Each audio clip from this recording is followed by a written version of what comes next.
او چې څوک په قرآن او حدیث باندې پوهی نو تا ته د اجازت نشته چې ته یو بېګناه مسلمان وجنې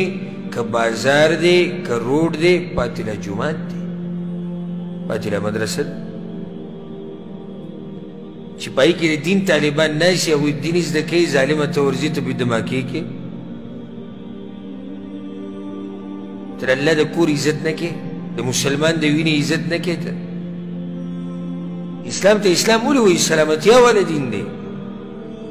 سلامتیا والا دین دی په دې کې دا نشي چې ته مسلمانان وجنه یا مسلمانان یروه یا مسلمانانو له دمکیانې ورکوه یا مسلمانانو باندې دماکې کوه یا هغوی ته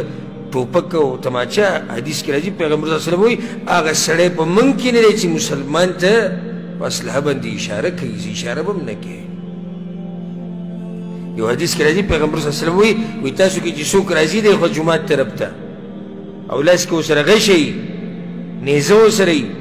نو د دې چې کوم سر دی د اوسپنې نه چې کوم جوړي په دې د لاسې کې دي او هر هغه څوک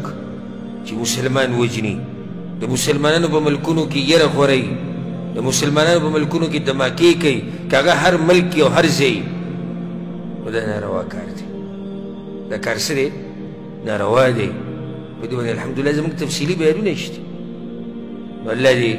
مسلمانانو په حال باندې رحم وکړي او الله دې چې څوک هم د مسلمانانو ملکونه خرابول غواړي او د مسلمانانو امن خرابول غواړي او د مسلمانانو په منځ کې جنګونه پیدا کول غواړي رب العالمین د دنیا او آخرت کې به شرمونه وشرموي او الله سبحانه وتعالی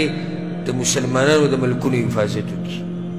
څومره ملکونه چې د مسلمانانو دي رب العالمین دې د هغه ټولو حفاظت وکړي خصوصا الله دې د سعودي عرب د پاکستان او د افغانستان حفاظت وکړي اول ته چې